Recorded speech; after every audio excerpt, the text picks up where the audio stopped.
अस्सलाम वालेकुम एवरीवन, कैसे हैं आप सब? ठीक ठाक हैं? आप देख रहे हैं चैनल सर वकाबिल एएसएम इंस्पेक्टर के लिए मैं ऑलरेडी पहले एक वीडियो बना चुका हूं जिसमें मैंने बताया था कि अब सीक्वेंस वाइज सब्जेक्ट आपको वीडियोस मिलनी शुरू हो जाएंगी। तो आज का सब्जेक्ट है हमारा इंग्लिश।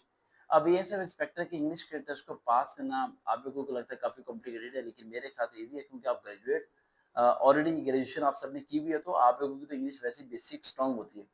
कोई मैट्रिक या इंटर पास पे होता है तो शायद उसके लिए मुश्किल होती है, तो जो आपने इंटर पे इंग्लिश पढ़ी है उसी को अगर रिवाइज करेंगे तो आसानी से हो जाएगा। सबसे पहले पॉइंट है सिनोनिम। सिनोनिम के बारे में आप जितने भी सिनोनिम याद करें वो आपसे जितनी भी आप कोशिश करें वो आते ही नहीं। तो मैं आपको कुछ बताना चाहता हूँ। अजान हो रही है, अजान के बाद पॉइंट को स्टार्ट करते हैं। अजान के टाइम आप लोग भी खामोश हुआ करें क्योंकि अजान और नमाज ये दो ही चीज़ें आपकी ज़िंदगी में जो आपको फलाह और कामयाबी की तरफ लेके जाएंगी। सिनोनिम में मैं आपको लिखवाना चाह रहा हूँ बी। लिख लें रजिस्टर पेन ओपन करके आराम से। B C W S.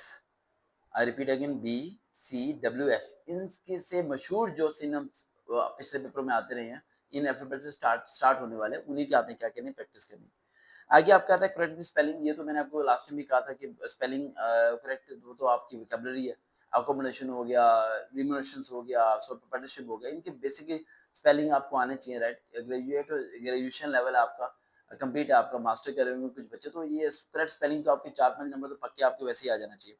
आगे एंटीनम। एंटीनम में मैं आपको लिखवा देता हूँ के एस आर एच जी। लिख लिए 4 नाम। इनसे स्टार्टिंग अल्फाबेट से जो एंटीनम्स मशहूर है उन्हें आप स्टडी कीजिएगा। आगे आता है एक्टिव पैसिव। एक्टिव पैसिव में मैंने आपको कहा था 3 चीजें याद करनी। एक तो ऑर्डर वाला, यानी जैसे कि ओपन द डोर है तो let the door be open.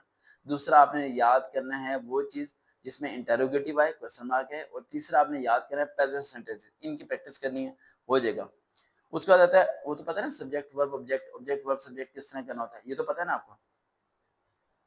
उसके बाद आपके आती है प्रपोजिशन। अब प्रपोजिशन यहाँ पर एएसएम इंस्पेक्टर में वो नहीं आने वाली is are an on at वगैरह। यहाँ आएगी सी सा वॉज वर, ये वर्ड वुड बीन, ठीक है, बी। इस तरह के जो प्रपोजिशन हैं वो यूज करने की आप गूगल से क्या करेंगे, प्रैक्टिस करेंगे भाई। इसे कहीं से कोई नोट्स बनाने की, कोई रट्टा मारने की जरूरत नहीं है, आप प्रैक्टिस करेंगे तो आपका हो जाएगा। आगे आता है अच्छा करेक्ट सेंटेंस। वो तो आप लोग कर लेंगे। करेक्ट सेंटेंस में आपने जेब में रखना है कि अगर प्रेजेंट सेंटेंस है तो वर्ब भी प्रेजेंट ही होना चाहिए, पास्ट नहीं होना चाहिए।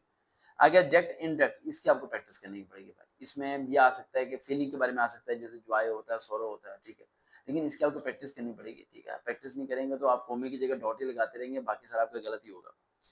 उसके बाद आता है वर्ड ऑपोजिट। ये आपने बचपन में पढ़े होंगे, ठीक है, जिस तरह स्मॉल लॉन्ग, ठीक है। उसके अलावा जो है सॉरी, उसके बाद ब्लैक व्हाइट, ठीक है, इस तरह करके वो बेसिक जो भी आएगा वो आप कर लेंगे। स्मॉल का बिग था, लॉन्ग नहीं था, ठीक है। और उसके बाद आता है he came late and he miss the bus. जैसे कि कभी कभार ये भी आ सकता है, टू प्रपोजिशन आपको यूज करनी पड़ेंगे। To fill in the blank, but आ सकता है, बिटवीन आ सकता है, ठीक है, व्हील आ सकता है, होम आ सकता है। इस तरह के टू वर्ड्स को यूज करके आप सेंटेंस को क्या करेंगे, कंप्लीट करेंगे। आगे वो वर्ड सिंगुलर प्लूरल तो आप कर लेंगे। उसके अलावा ठीक है जी, फिल इन द ब्लैंक्स वो आपको सिंस, बिफोर, फ्रॉम, फॉर, इनकी हेल्पिंग वर्ड्स यूज करने की आपको आनी चाहिए, समझ आनी चाहिए। इडियम्स, जो मशहूर मशहूर इडियम्स हैं उन्हें थोड़ा बहुत पढ़ लेना बस। बस इंग्लिश का बहुत है इतना। अगर ये आप लोग कवर कर ले तो 10 to 11 मार्क्स इंग्लिश का आ जाएंगे। बाकी सब्जेक्ट की वीडियो बनाता हूँ, देखते रहे चैनल सबका भी। दोबारा मुलाकात होगी। अल्लाह हाफ़िज़।